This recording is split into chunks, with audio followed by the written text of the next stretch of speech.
All right, good evening, everyone. And we have Gerald McKeegan behind a fuzzy screen.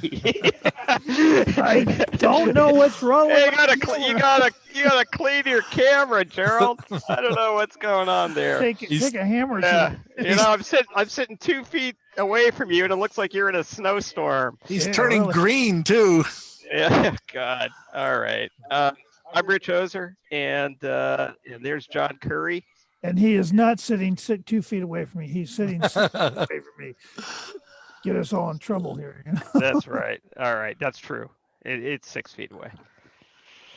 Anyway, so here we are, and we have beautiful weather tonight. And Gerald, should we talk about the T-shirt before we get into the astronomy? I guess so. Right. Yeah. You see, you can't even see the content of the T-shirt because of the red light. Yeah. we're just totally washed out. And if we turned all the lights off, you'd see that it glows You know in what? the dark. Why don't you talk about the T-shirt, and I'll go to the Oaklandish website. Okay, so Chabot has partnered with the Oaklandish folks who their T-shirt printers and other objects, and they've recreated a T-shirt that was very popular about 4 or 5 years ago, called the Oakland Universe T-shirt. And they are in a partnership with Chabot Space and Science Center. So proceeds of the sales of the shirt go to the Chabot Space and Science, not all the proceeds, a portion of the proceeds go to the Chabot Space and Science Center. And if Richard can figure it out here, he's going to bring up the website. It's the figuring out part that's giving me some trouble here. Let me. And it's oaklandish.com is the name of the website. Sorry about that. Yeah, we're getting there. Yeah, not so quickly, unfortunately. I had the website up and.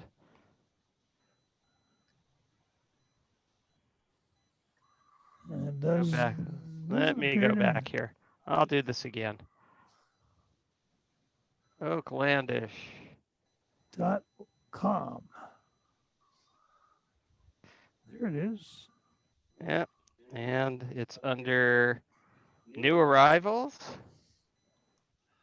Hats, not hats. And yeah, they have all these great hats, but that's not what we're looking for. What we're looking for There we is go. the glow-in-the-dark T-shirt. There you go. There it is. Yeah. That's the Oaklandish Oakland to the Universe T-shirt. And this is very popular. What's his name? Babak, forget his last name now. Mohawk guy, yeah.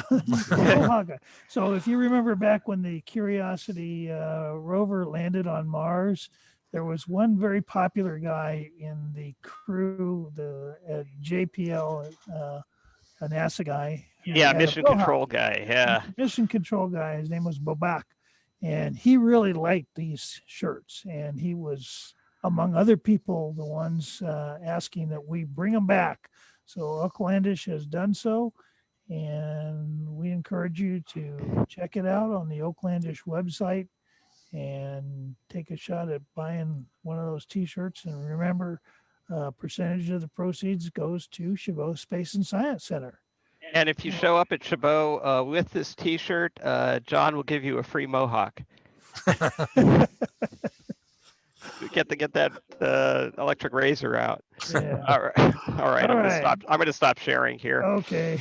Let's do some astronomy. Yeah, let's get to work here. Yep. And there we go. So we're starting with the object that the telescope's already pointed to. And I want to explain something before we get started here. Mention about the telescope itself. Yeah. We're up at the Chabot Space and Science Center. We have 3 observatory telescopes. Our newest and most modern telescope, the only one that's computer controlled, is our 36-inch reflecting telescope, which is the one that you see behind Richard. It's actually behind me too, but my camera is being so bad that you can't really tell. But it's a big reflecting telescope. It's computer controlled, And by being so big, it allows us to see some very faint objects up in the sky. And Richard will tell you about the one we're looking at right now. I want to point out that we're trying a different camera tonight, and the result of that is mixed. On the upside, we've got a lot more sensitivity because this camera has had its infrared filter surgically removed, which allows more light to hit the sensor, in particular, more light in the red part of the spectrum. The downside is that it seems to really make everything kind of red, and you'll notice that all of these stars are pretty reddish. They're not really red. It's just that you could see the histogram of the colors, and usually this red bar here would be shifted over to the left on top of the green and the blue, and you can see that it's got actually a lot more intensity than it normally would by being shifted over to the right like that. So, we'll play with it tonight. We'll make a decision on whether we're going to keep it that way. If it gets in the way of any of our observing later, we could swap it out with the other camera if you guys will mind waiting a couple of minutes. But we have to experiment, see Hey, whether it's Richard, better or worse.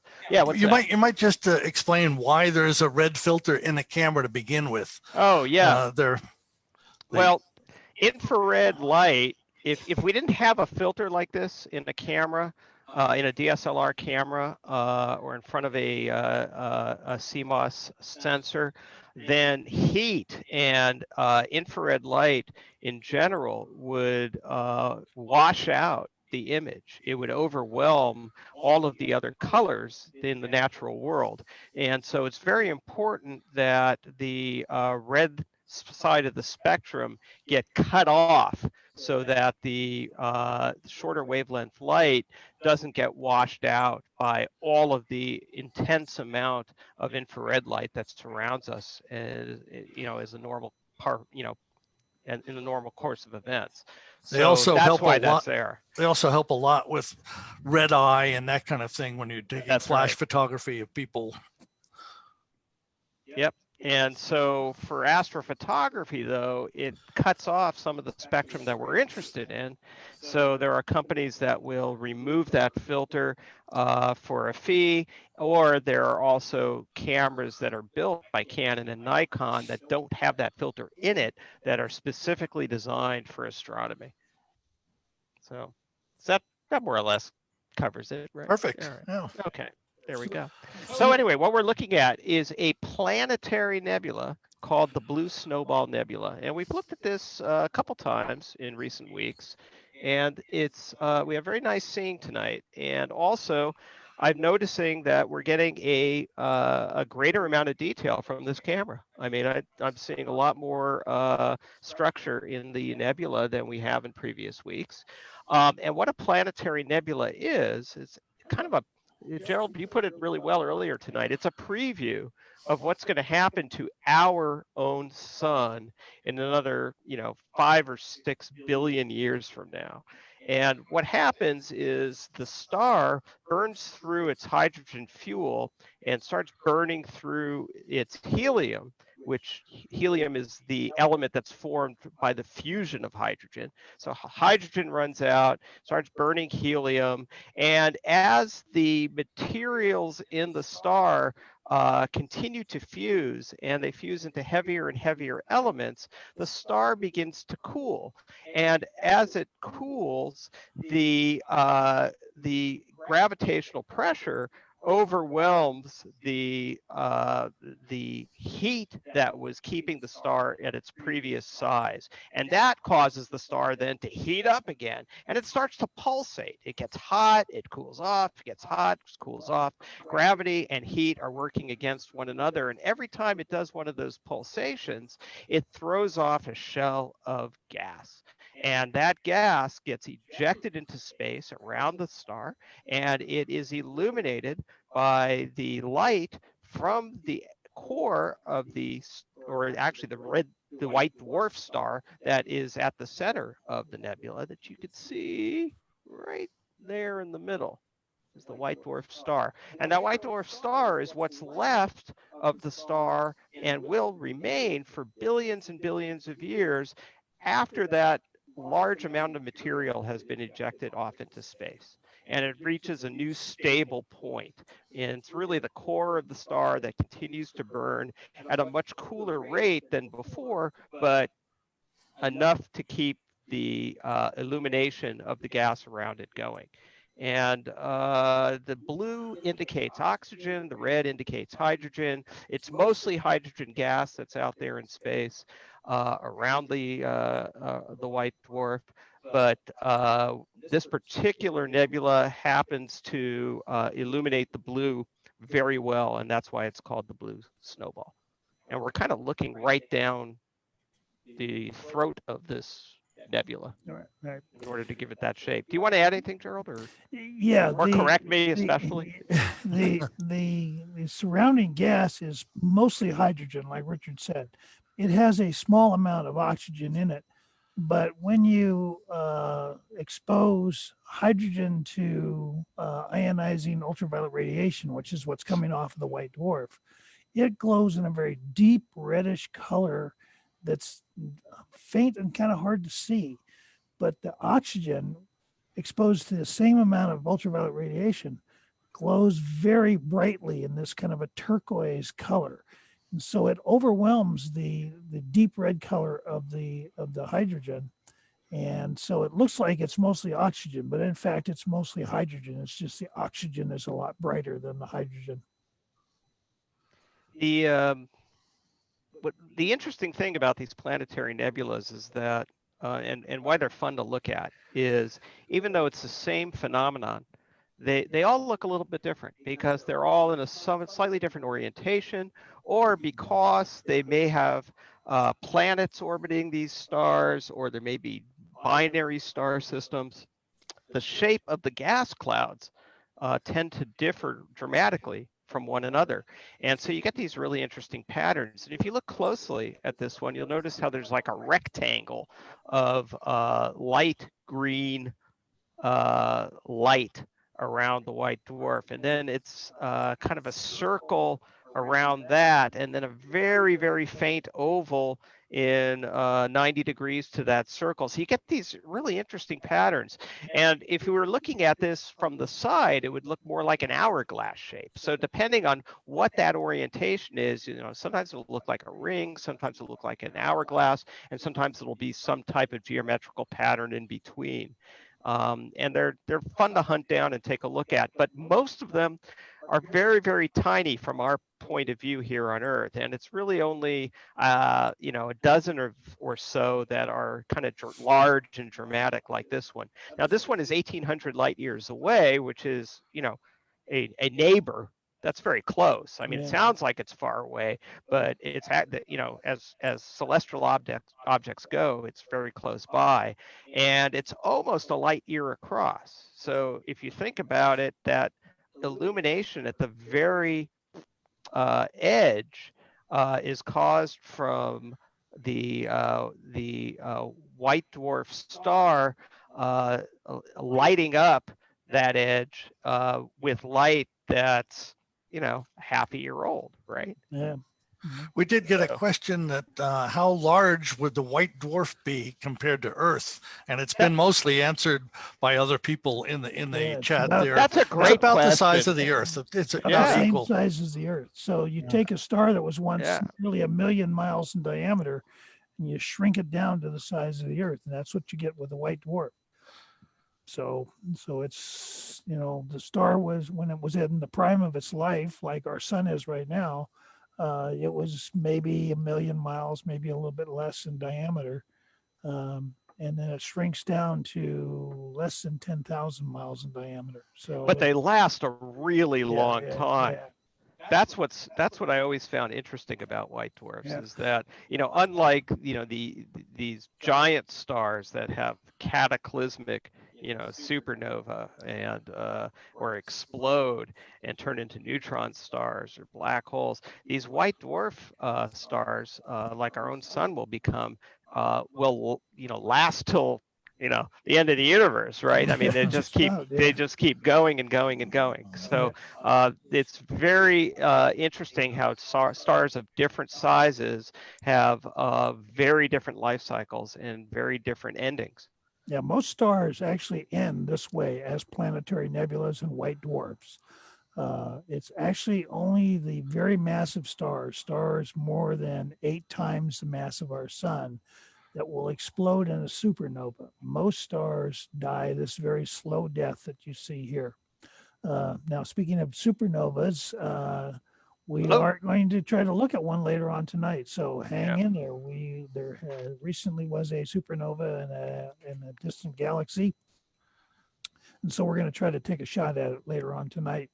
And for those of you who are students with Professor Alex Filipinko, he studies supernova. So if we get to see it tonight, you get to tell your instructor that you saw a supernova tonight. So stay tuned. So, all right. Want to go look at a planet? Yeah, let's look at a planet. Let's see how this this super red camera affects the other planet. I'm worried that Jupiter is going to suddenly look like Mars. That's my. If we get a red, we may switch it back to monochrome in order to. If we get a red Jupiter, I'm going to be upset. Well, we might get a red Jupiter. But I'll put it on monochrome if we get a red Jupiter. Okay. Better hurry. Jupiter's getting pretty low in the sky. Yeah, we got to go for it. Right now. Yeah, each night Jupiter gets a little farther to the west, and that means at the same time each night it gets a little bit lower in the sky, and eventually we're not going to be able to look at it. So it might be only 1 or 2 more weeks that we get to view Jupiter. I have a request here for one of our viewers. Muniba, can you clarify your question a little bit? I don't really understand the question. So maybe you want to rewrite that in a way that we can answer it. Go ahead and reread what you typed and see if you can clarify that for us. All right. And why don't you go to live view so we can see whether we're pointing in the right direction here? That's a great idea. And the answer is no. No. No. Okay. Let's get to see. Which nearby we went star. west, right? We went west. Yeah. So. There it is. There it is. Oh. Okay, so we're gonna go ahead and change the exposure time. Well, you got to go up. There we go. Keep going. This has a wider field of view, doesn't it? Well, we could point out the moons first, and also I'm thinking of adjusting the focus a little bit. In fact, you may want to try that, Gerald. You're in a better position to do that. Okay. I think you're a little overexposed right now, but not totally overexposed here. Yeah. Hold on. Let me get this down to.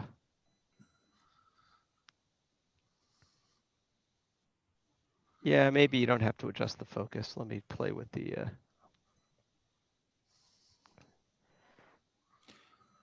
While you're doing that, the moon that was red. off to the left was Ganymede, and then to the right are Io, Callisto, and Europa.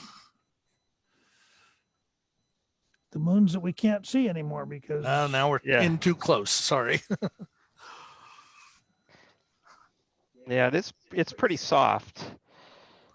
It is quite pink there. Yeah, well, it is pink. Jupiter is not really that pink, but at least I've explained why. Let's see what we got here. Trying to clean it up a little bit. See a little bit of detail there. Yeah, that doesn't help. Okay. I think our focus might be a little bit soft. Yeah, I'm fiddling not with entirely it certain. I'm fiddling with it here, but I don't seem to be getting it. Yeah. Well, that didn't help. No, that was me. Oh, you're getting better there. There we go. Yeah, getting a little detail there. Yeah. I just out of curiosity, I want to see. Well, I actually can't make it monochrome on this screen, so I don't have that choice. Okay. Okay, it is what it is. Yeah, I think that's about the best we're going to do. So if you look carefully here, let me see if I can get the positioned a little bit better. Yeah, so we can look at the big right blob. hand magnified image there. You see the planet. You see dark stripes and light stripes. Those are called the bands. The dark ones are called belts, and the light ones are called zones. Jupiter is a big planet. It's the biggest planet in our solar system. It's 11.2 times the diameter of the Earth. So it's about 88,000 miles across.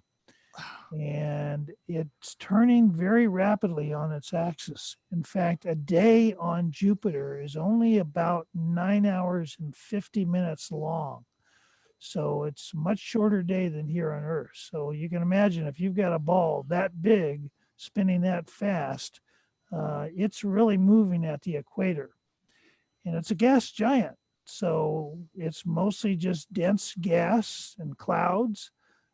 We think that there may be a solid core near the center, but mostly it's just dense clouds going from the cloud tops down thousands of miles.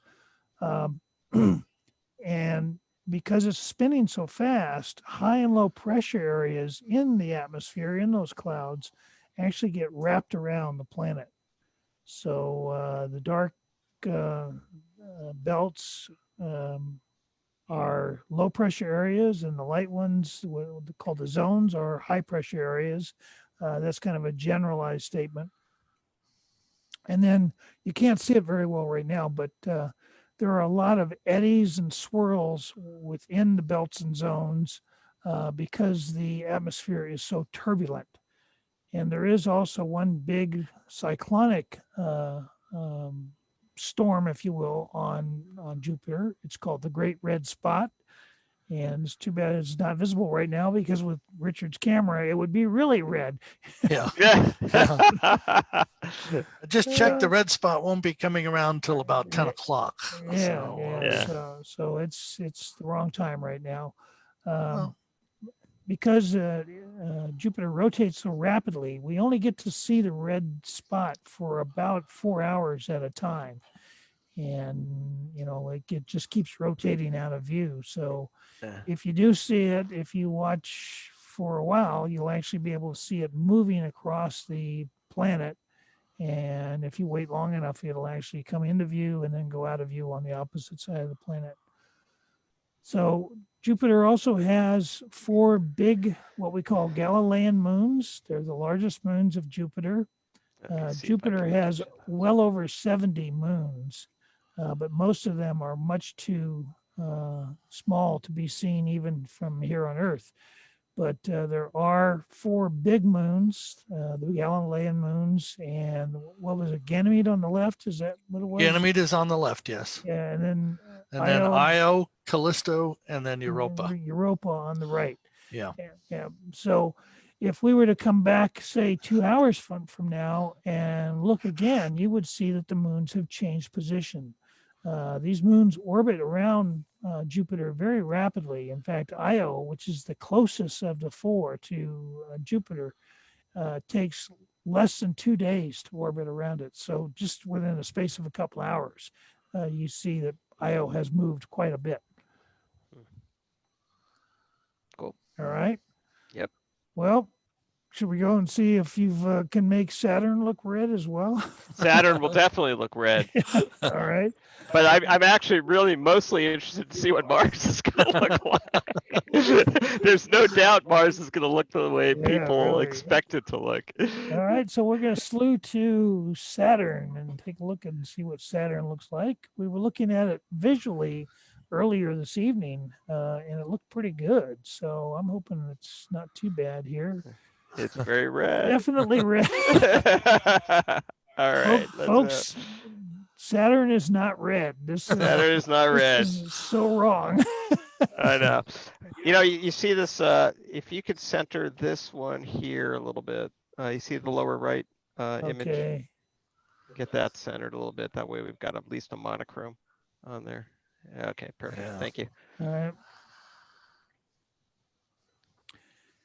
All right, so this is Saturn. Saturn is the next planet out from Jupiter. Jupiter is the 5th planet from the sun. Saturn is the 6th planet from the sun. and Saturn is, gosh, almost half a million. It's about 450 million miles away from Jupiter, and that's when they're closest together. And Saturn has, of course, the rings. The rings are made out of ice, chunks of ice, mostly very small chunks of ice, fist size or so. Occasionally, you'll find a few the size of a small desk or refrigerator, but most of it is just very small ice particles. They orbit around Saturn in a flat plane.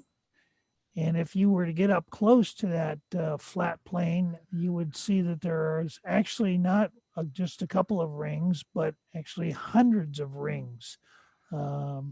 Because of orbital dynamics, the closer a ring particle is to the planet itself, the faster it orbits.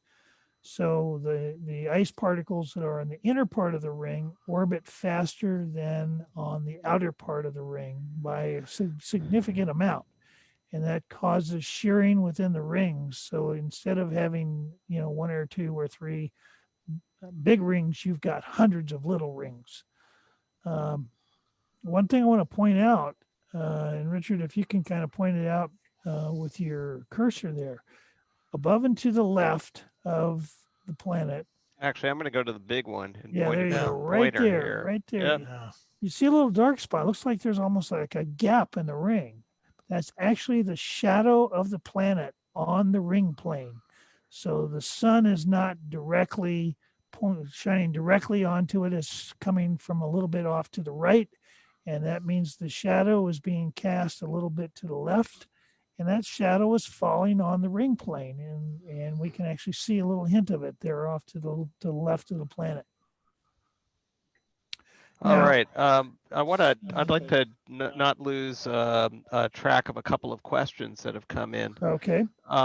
The first one from Paula, why are the rings in an oval pattern? It's kind of an optical illusion. Here, you do this.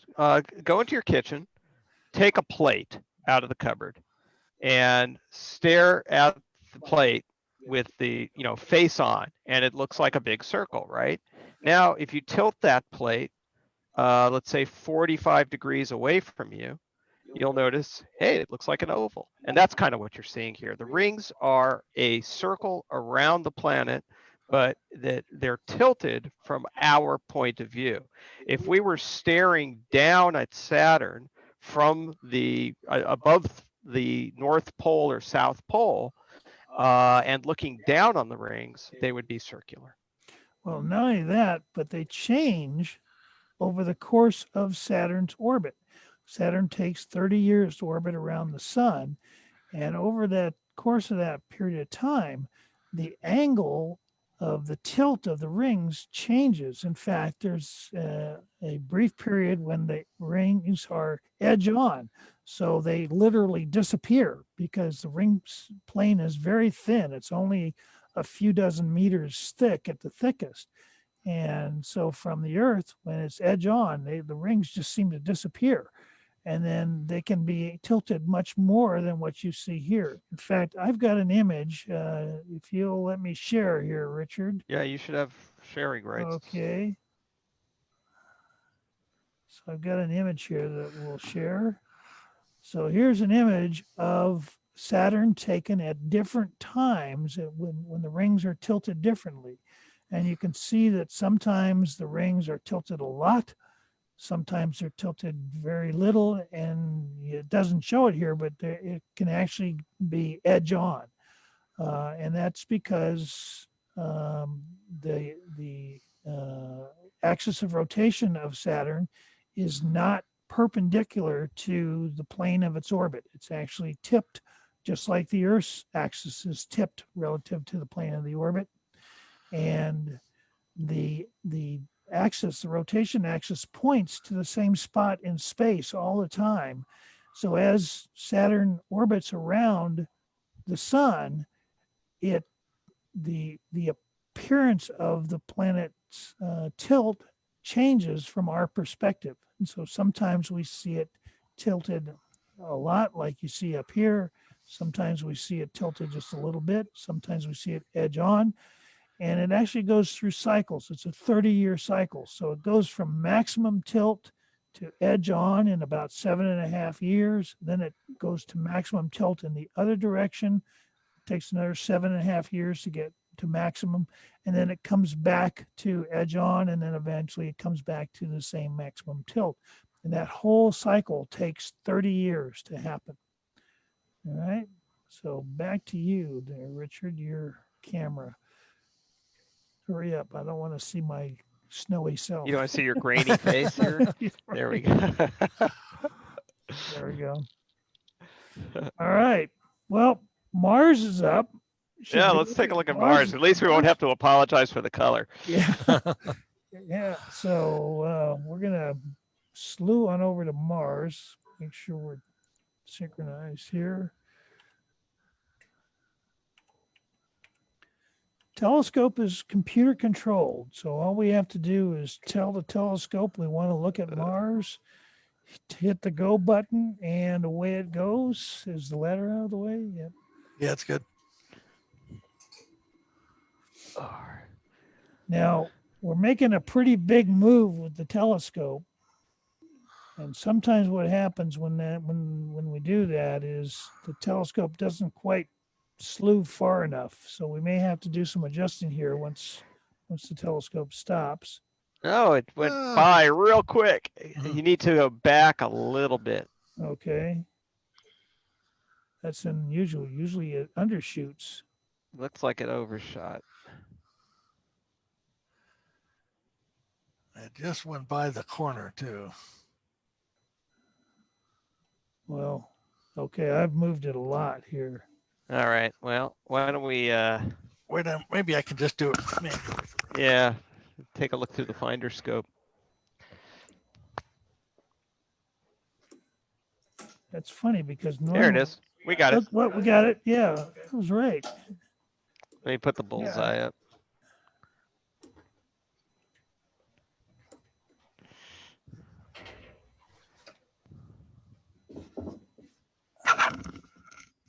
Well, it actually doesn't look that red. Yeah, well, wait till he changes the exposure. Yeah, I know. Yes.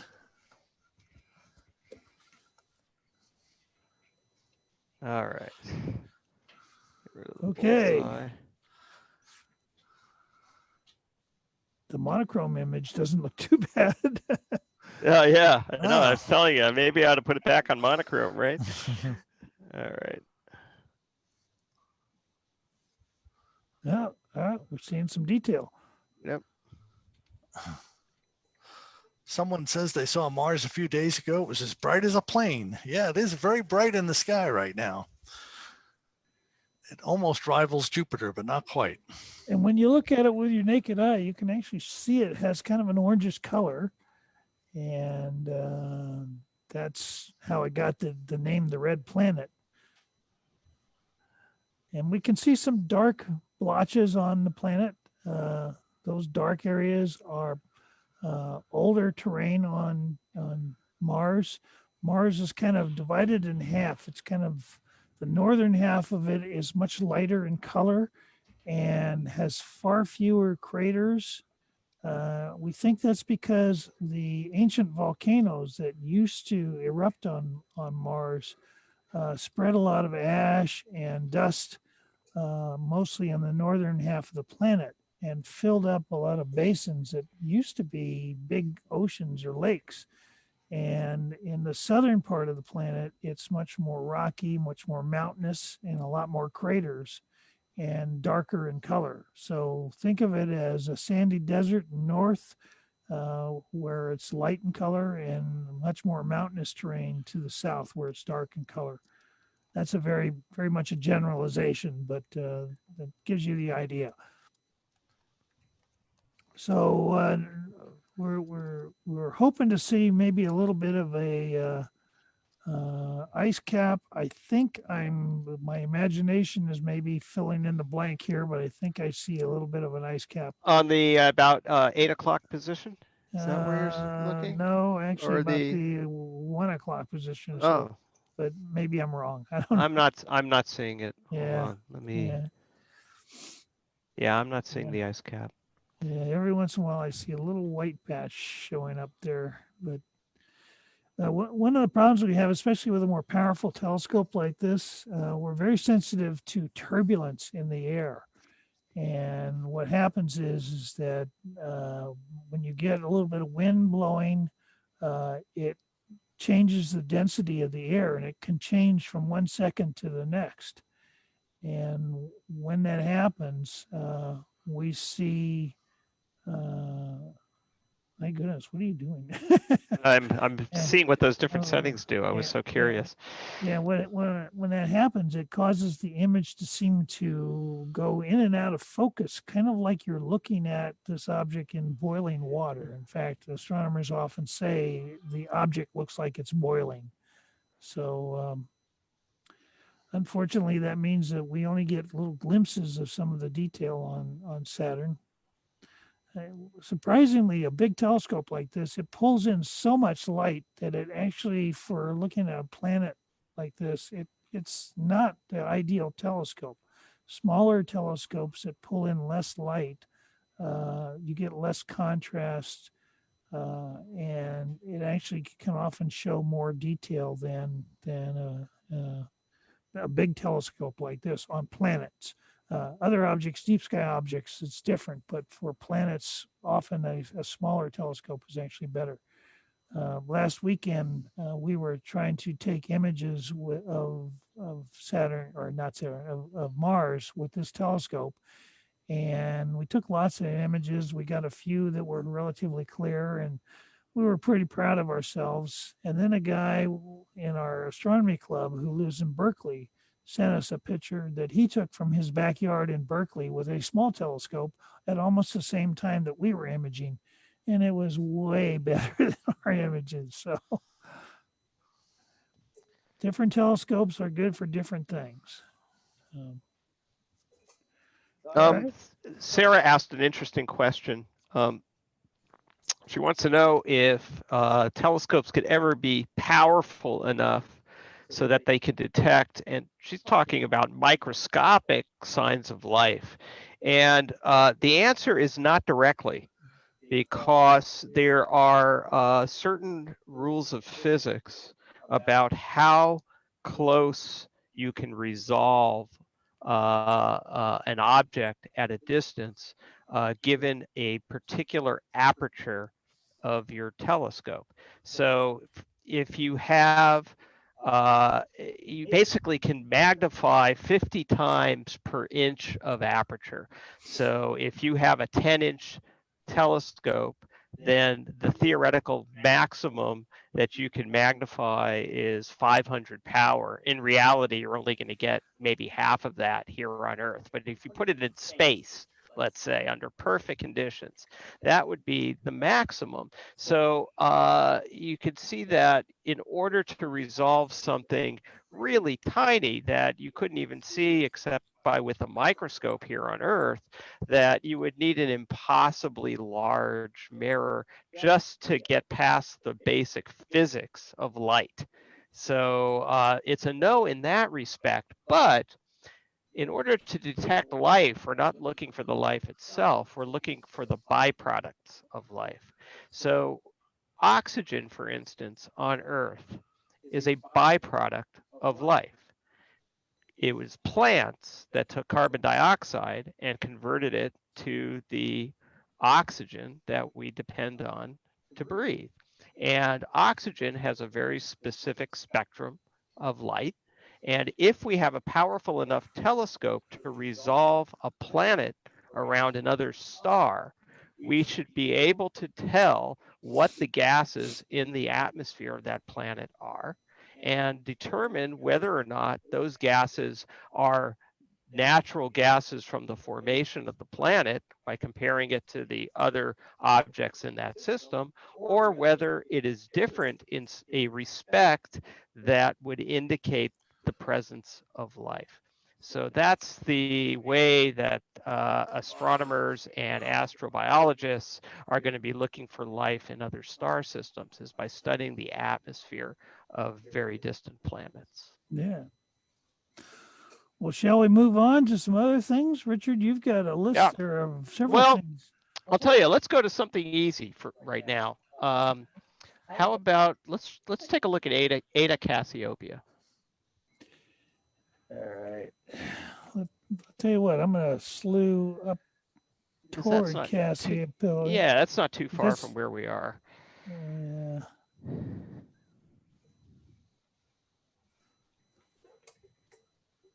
It's quite a bit north. Yeah, I mean, we should be okay. You might want to turn off those dome lights if you can, because that's going to maybe get in the way. Yeah. I'll get those. Okay. I'm going to slew to a star here so we can get synchronized.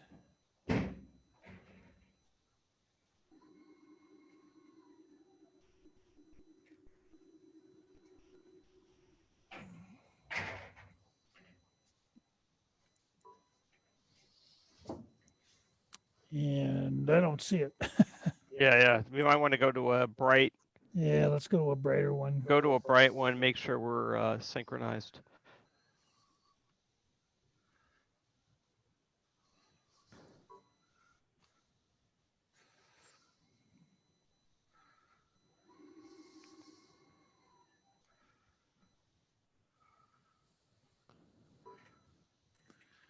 I don't see anything. No, I don't either. Let's see. Which one are you on? I'm a second magnitude star, Mirok. You could go to Shedar, part of This might be it here. W. Is that possible?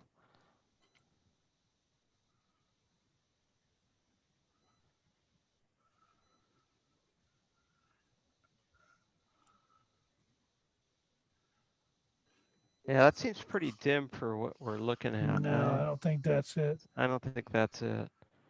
Well, let's see what we got here.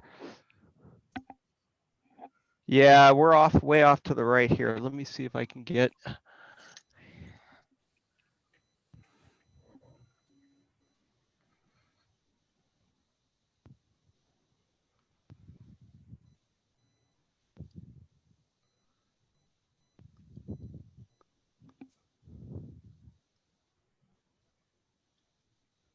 There it is. There it is.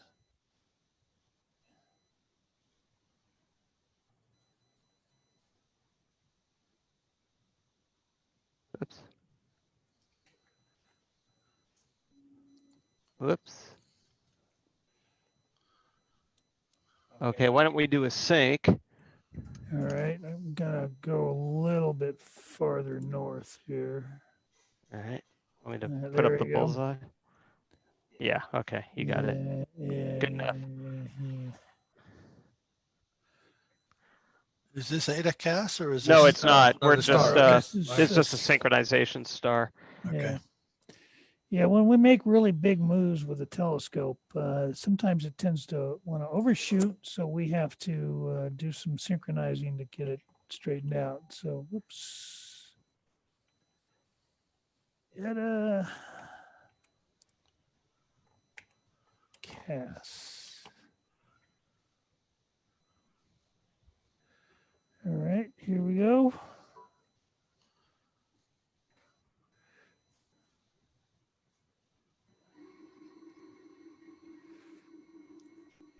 Huh? That doesn't sound right. That's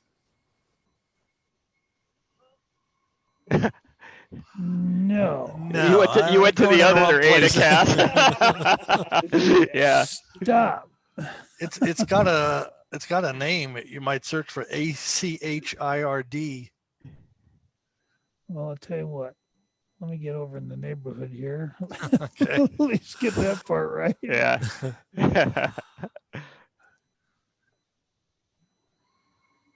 It's all right. That same thing happened to me the other night. And I had the cables on my telescope swapped. So I did my first slew, and it pointed straight down towards China. Oh no. Oh, there we go. That's looking. Okay, so let me go a little farther west here. Is this Eta? No. I didn't think so. Yeah. I was Just- about to say this. If that's Eta, my story is going to be terrible.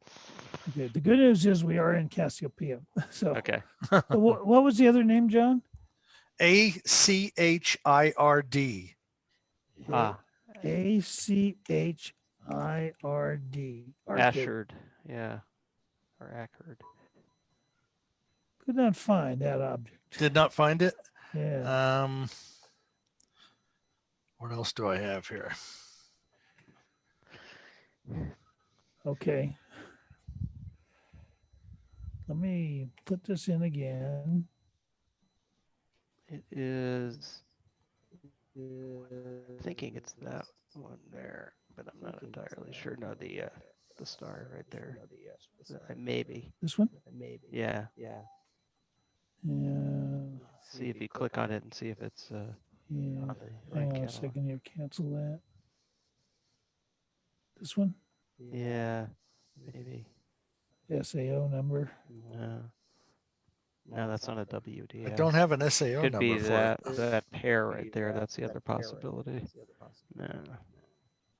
Well, if it's ETA, it should Oh, have. there we go. Yeah.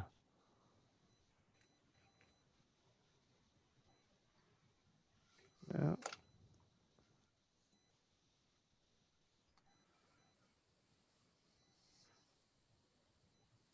It's calf. Yeah, my Greek No. symbology is rusty. Yeah. Bear with us, folks. We're just amateurs, you know. Yeah, that's right. That's why they call it amateur astronomy. Yeah.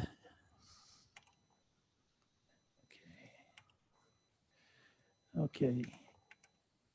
ETA CAS, right? Yeah. Nope. Hold on. Went Let me to- see. Let me see if I can find an SAO designation for I it. don't Stand see by. an SAO. It's got an HR 219. Does that help? Yeah, we could try that.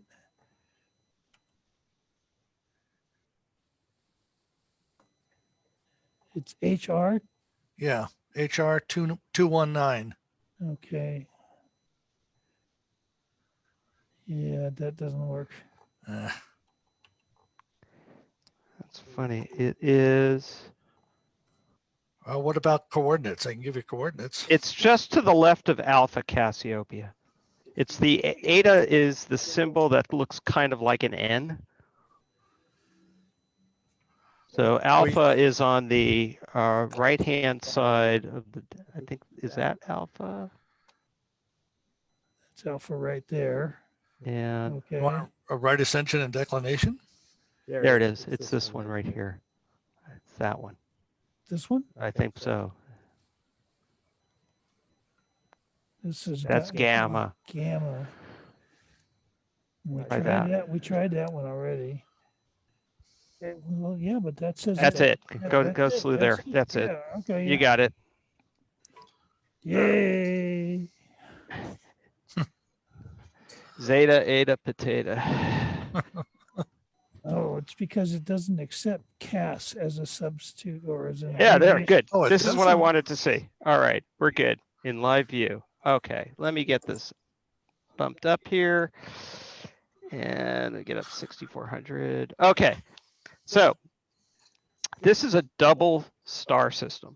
And about half of the stars that you see in the night sky, whether you realize it or not, are double stars. Most of them, though, are orbiting so close to one another that, and they're so far away that to our eye, they look like a single point of light. Now, Eta Cassiopeia is really only 20 light years away. It's pretty close. So it's just a stone's throw. 19.4 light years. All right. Thank you, Mr. Spock. Exactly. No, So if I was yeah, Mr. no. Spock, I Okay, would it's tell you- 19.4 light years away, and which is really a stone's throw. And what's interesting about this double star pair here is that the distance between the two stars is roughly the diameter of our solar system. It's like 0.9 or 90% the size of our solar system. So if you were to get into a spaceship here on Earth and travel in any direction you wanted at the speed of light for 20 years, and if you bought the model spaceship that had a rear window on it and went and looked out the rear window, that would be the size of our solar system after traveling at the speed of light for 20 years. And it kind of gives you a sense of how vast these distances are. I mean, 20 years at the speed of light, that's kind of a long way. Now, the other neat thing about this pair is that the brighter one at the 8 o'clock position is almost identical to our sun. It is like 1.1 solar masses. It's just slightly larger than our own sun, but it's the exact same type of star. And the red one, they orbit each other. The red one is a red dwarf star, so it's a lot cooler, but it's part of the same system. So anyway, the first person to ever explain all of these details about Eta Cas to me was Conrad. I think he showed it to me through Rachel and told me this great story about it, and I've always remembered it. So anyway, I wanted to share that. Conrad is Conrad Jung, who is a staff astronomer here at Chabot Space and Science Center. He's not with us tonight. Conrad had a stroke almost exactly 1 year ago, and he is still recuperating. And we wish him well, and we want him to hurry up and finish recuperating so he can get back up here. We need him. Yeah, we do. Yes. So Richard, it's about 10 minutes to 10, and we promised a supernova, or at least an attempt at a supernova. Let me answer this one question. Muniba asked, is a double star system and a binary star system the same thing? Yes, two different ways of describing the same thing. Yeah. Now, technically, a binary star system is a star system in which the two stars are orbiting around each other. A double star system could be what we call an optical double, which means the two stars appear close together, but only because they're close in terms of our line of sight. They can actually be very far away from each other, but they're close along our line of sight. So, but a binary, they are actually orbiting around each other, which is what the case in this with this object. Oh, thanks for that. Yeah, it's a good distinction. Okay, where are we going? We are going to NGC 514, where a supernova was discovered in the last week or so. I've seen photographs of it. I don't know whether we're going to be able to see this or not, but it's the only game in town right now. So we should be able to. 514, right? 514, okay. Yeah. All right. It's magnitude 11, so you're going to need to do like a 30-second exposure. Yes. Hang on a second. Absolutely will. Here we go. Let's get to a bright star. I'm sorry, which constellation is that in? Pisces. So we need to so let's go to something close and get it synced. Actually, it's not far from Mars. If you can just go back to Mars, it's pretty close.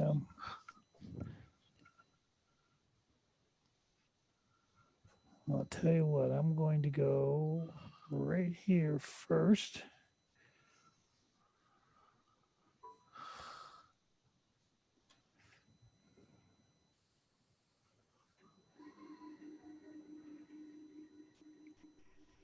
Going back to Muroc. Hopefully it'll be there this time. Hey, there it is. There it is. So let me get the bullseye up.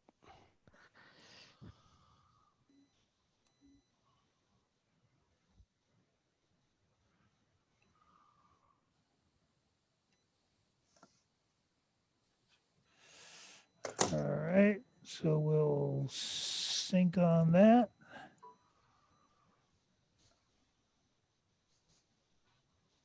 All right.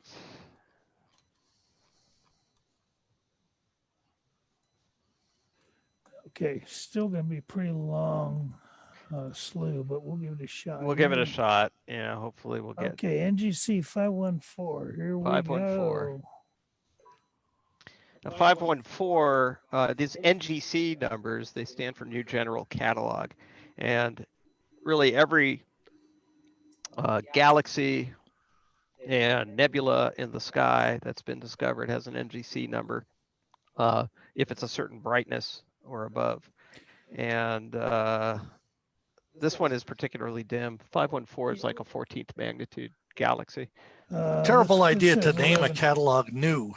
Yeah, Because especially if it's it's old. not really The very NGC new. Yeah, the NGC catalog is kind of old now. Yes. All right, this is not it, by the way. No, Yeah. go back to live view. Oh, you're doing another hop?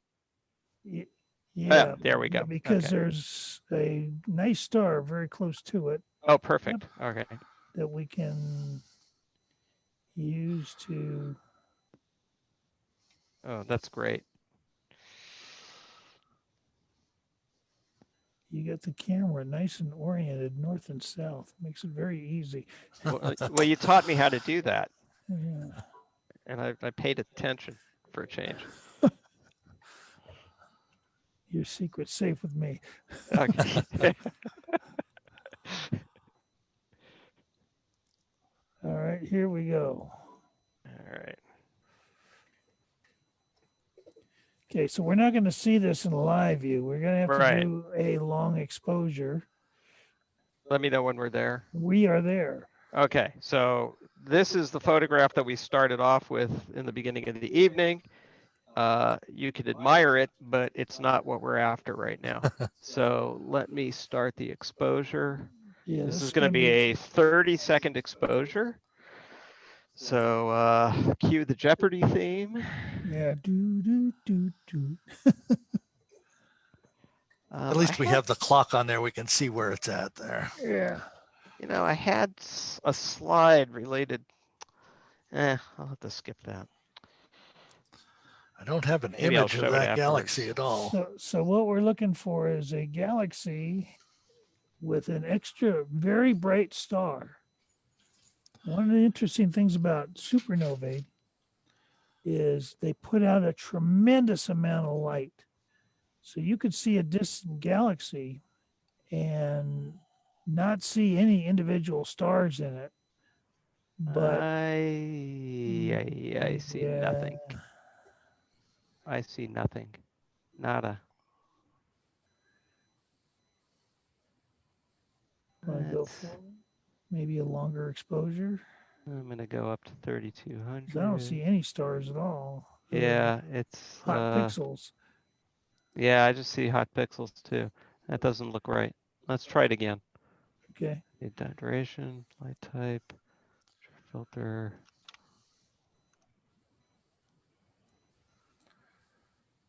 Yeah, that's weird. Okay, we'll try it again. There aren't many bright stars near it at all, so Yeah, it's going to be hard to. it could be that we just can't get through the light pollution on this. If everybody in the Bay Area could please turn off your lights, we could see it just fine. Yeah. And turn off all those LED streetlights, those horrible LED streetlights. Yeah, well, we'll give it one more shot here, and if we don't see anything, it's going to be, oh well. Well, anyway, what we're looking for is called a Type 1A supernova. We were talking a little while ago about binary stars, and what happens sometimes is you have a binary star system, and one star gets old and becomes a white dwarf before the other star. And when that happens, if the stars are close enough together, the white dwarf starts to pull matter off of the adjacent star, especially when the adjacent star itself starts to get old and it swells up. it gets big enough to where the white dwarf can start pulling matter off of the companion star. And eventually it pulls enough matter off that the white dwarf reaches a critical mass and it explodes in a supernova.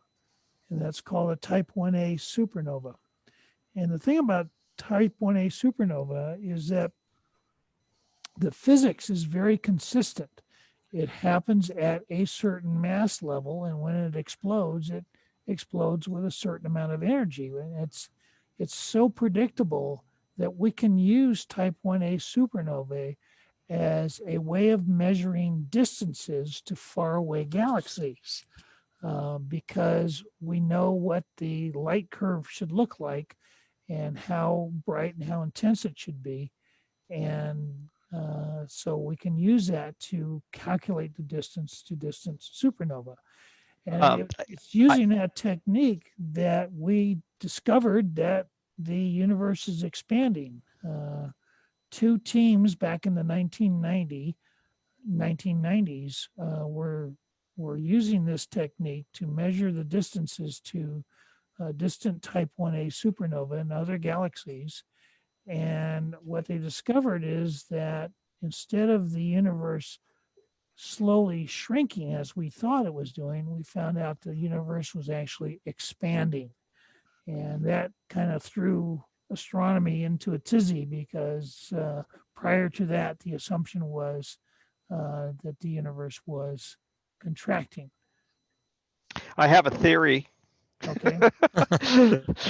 My theory is that the galaxy we're looking for is just above the box here, because you can see a little bit of a spiral shape there, and then there are two stars right above it. Okay. Amidst the noise, and it's the upper of the two that would be the supernova. That is the pattern that I saw tonight in the photograph that others had taken. All right. You want to take another image, maybe a 40 second? I've maybe moved the telescope a little bit. You want to center that a little? Yeah. Yeah. Let me make it 60 seconds, and I don't want to go too much on the ISO because the noise is just terrible. So let's try that and see whether.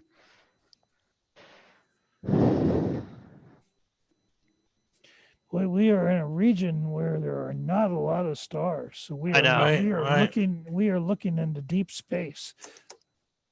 If we were pointing the telescope right now into the Milky Way, oh my gosh, you would see thousands of stars in the image. Yeah.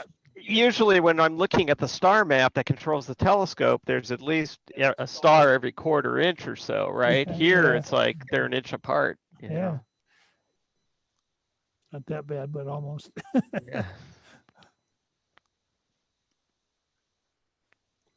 So anyway, there were two teams in the 1990s doing this. Alex Filipenko was primarily involved with one of those teams, and I think he was a little bit involved with one of the others.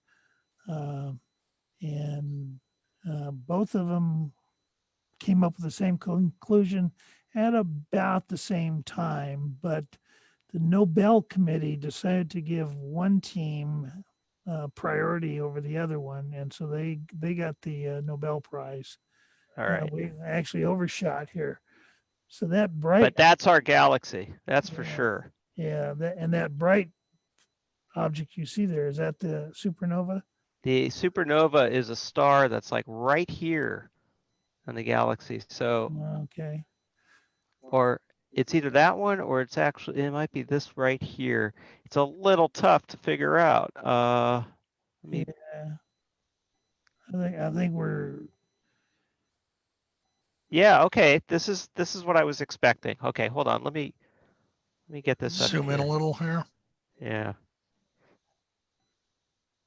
The supernova is that star right there in the center of that crosshairs. Oh, very close to that bright star. Yes. Yeah.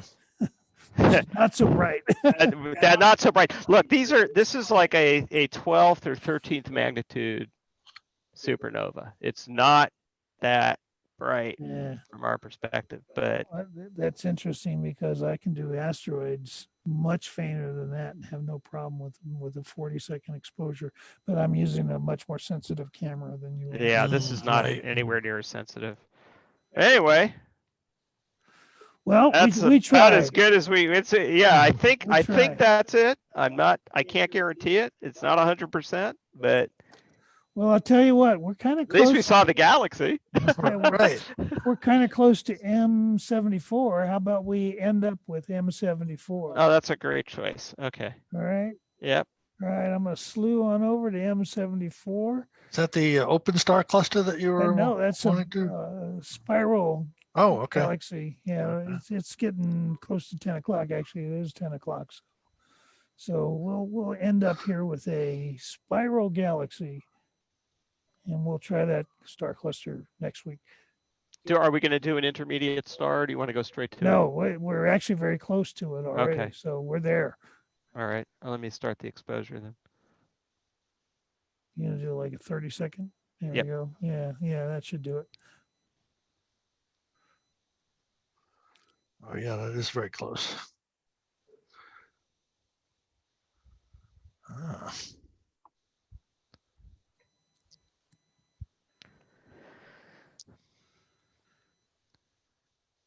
Now, if we only had a supernova in that galaxy, it would be so much easier to see. Yeah, it would be something. Yeah. What was the one that we saw? Was it M63? M65? What was the one? Gosh. There was one that we saw very recently that was quite dramatic. I don't remember. I can't remember. I can't either. It was in the it was in a one of the Messier galaxies. Oh, there we go. You're getting close. Okay. So I need to make an adjustment here. Yep. Okay, try it again. Okay. I can see the core and I can see some of the spiral arms, but we want more. I'm not sure about the sensitivity of this camera versus. I'm not sure either. I'm not sold on it. I'm thinking we go back to the other one.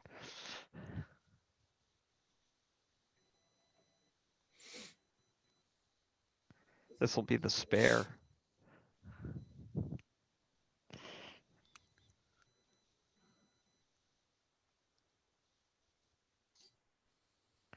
But, nothing ventured, nothing gained.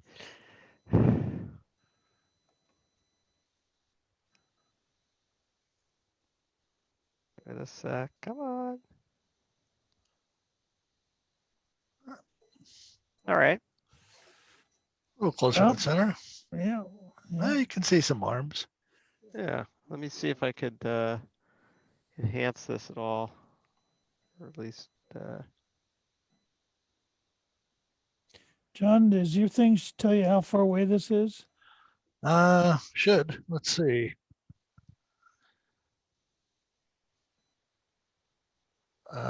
About 33 million light years. Oh yeah, hop, skip, and a jump. Hop, skip, and a jump. Yeah, I'm trying to get this So a little more contrast. Bear with me here. You're probably looking at this and saying, "Well, golly gee, I've seen much better pictures of galaxies than that," and you're right. And we could do a much better picture of this galaxy if you wouldn't mind waiting for about an hour. We could do several long exposures and then we could stack them and process them and give you a very nice image of M74. A lot of the images that you see on the internet or in books or magazines, those pictures represent hours, many hours in most cases, of imaging time with a lot of processing time after doing all the imaging. So to do it in on the fly, basically live like we're doing tonight, it's actually pretty challenging to get a good image of it. Well, let's double the exposure. All right. We're already pointed at it. So you can see, I mean, what you see here is the core of the galaxy mostly, right? And these stars are in our galaxy. They're foreground stars, right?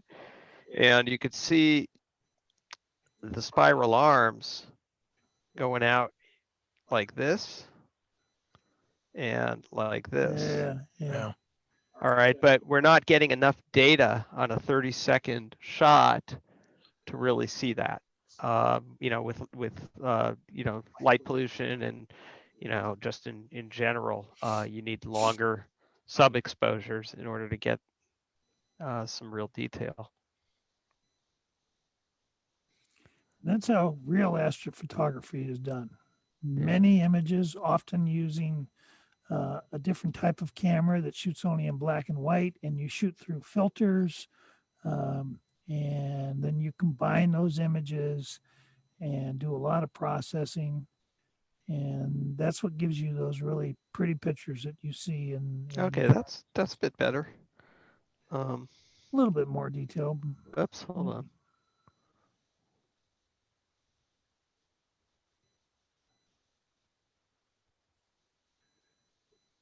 Yeah, you could see actually it extends out even farther here. Yeah, it's taking You can see some of these glowing regions out here. Those are hydrogen alpha regions associated with star forming regions associated with this galaxy. There's a clump over here. There's a clump over here. And all of this is part of a very sizable spiral galaxy. And you just have to ignore these foreground stars. They're not part of it.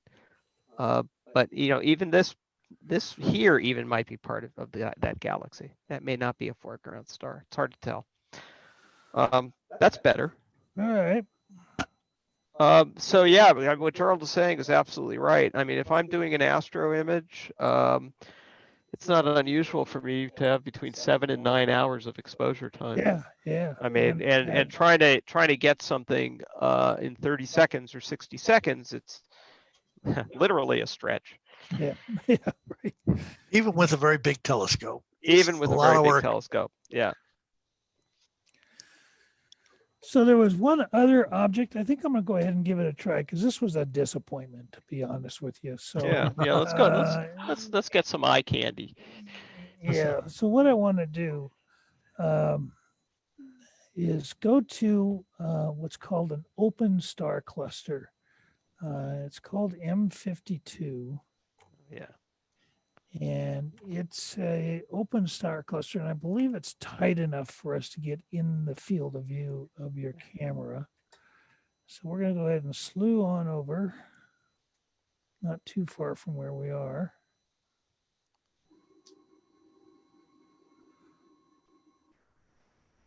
It's farther than I thought.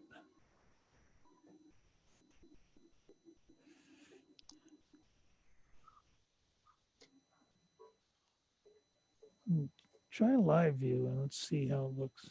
Yeah, I'm skeptical about live view, but let's see. It's pretty bright. Right. I got one bit here. Yeah. Hold on.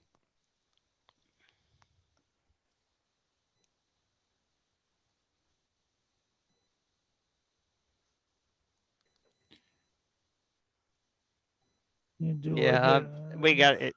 Do you recognize that particular? Yeah, I think that's part of it. But if you do like a 20-second exposure, that's what I was going to do. 15, 20 seconds. Let me make it 20.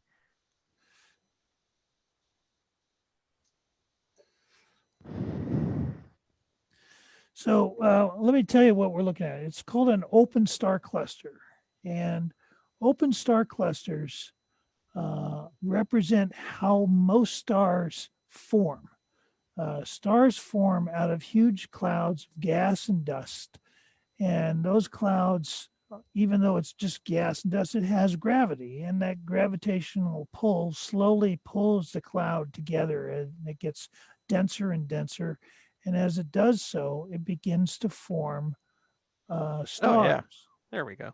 All right. I don't think we're in the middle of the cluster yet, though. I think we're off a little. I think the middle is like up here. Yeah, I think so. Yeah. All right. Let me know after you've all right. Try now. So anyway, so the cloud condenses and it condenses, and it doesn't condense uniformly. It condenses in clumps. And that's where stars begin to form. And so these clouds don't form just one star, they form hundreds of stars. And those stars form within the cloud as the stars begin to fuse their hydrogen. Then they start blowing the cloud away, and you get a whole bunch of stars grouped very close together. I think we're seeing part of it right now.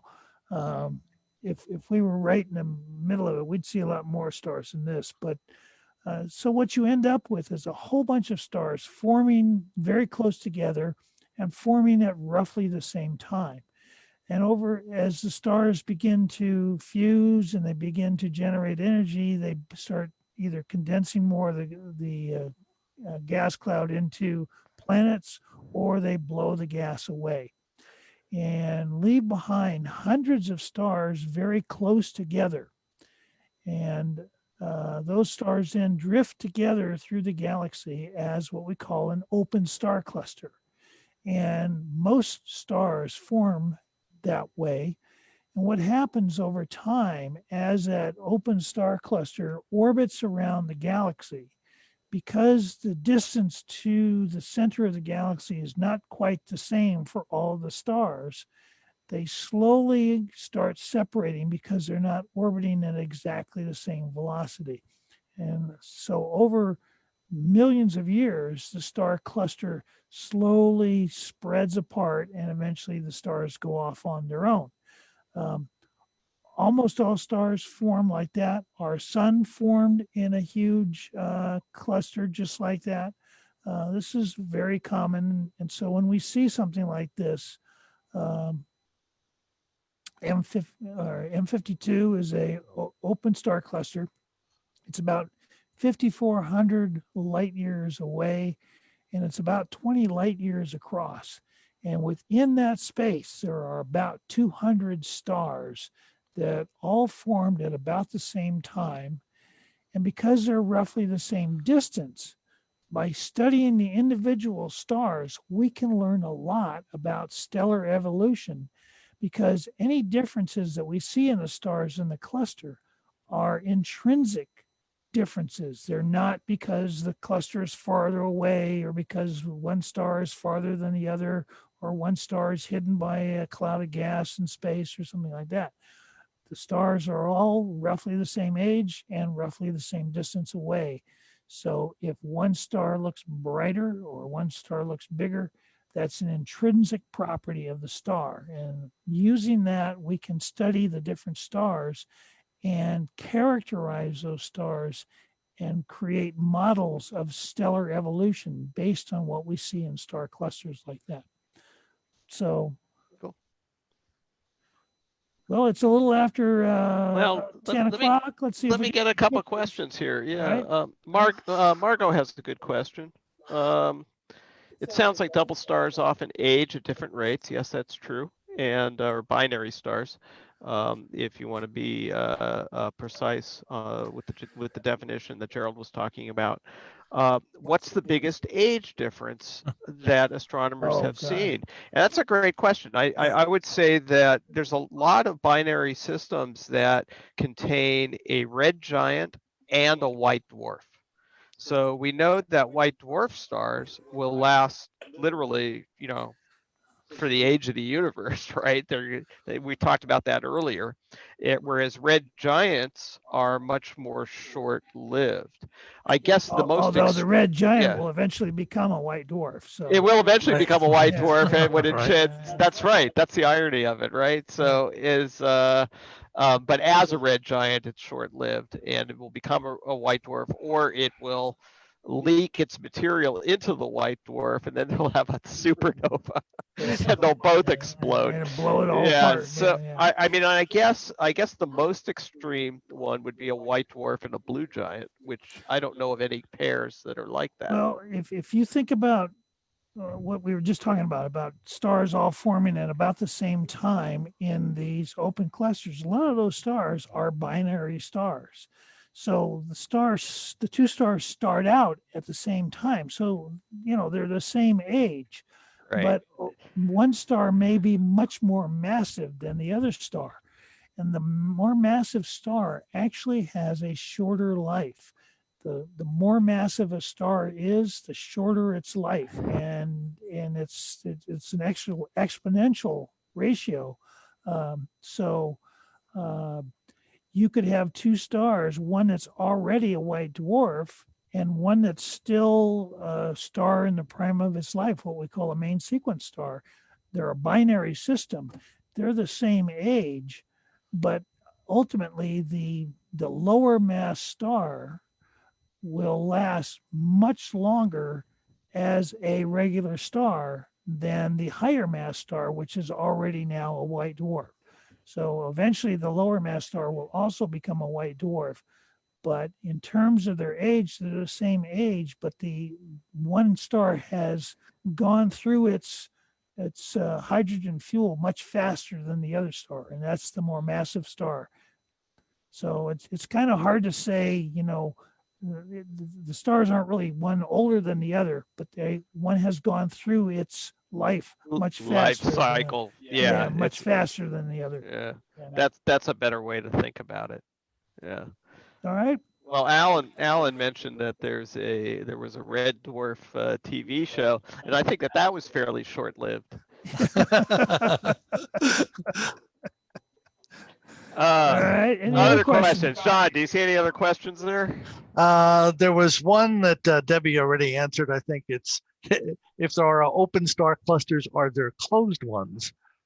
And no, we have globular star clusters or open star clusters. The word open in this case is not like open versus closed. It means more spacious versus tightly knit. So a globular star cluster is more stars closer together that are gravitationally bound in a very obvious way, whereas an open cluster, there is an assemblage of stars that are more spaced out, if I could say that, with respect to one another, and not as gravitationally bound as in a globular. Yeah, in a globular star cluster, the stars in the cluster actually orbit around the center of the cluster. Right. In an open star cluster, the stars are not orbiting around some center. They're actually moving as a group, like buckshot through the galaxy. That's a great analogy. Yeah. And eventually they're all kind of going off in their own direction. Yeah, just like buckshot does, Yep. Farther away you are from buckshot, the better off you are. All right. Any other questions? Didn't see any more that haven't been answered. Okay. Well, I think it's time to say goodnight then. All right. Well, we'll see you all next week. All right. Thanks for tuning in. Okay. Good night, all.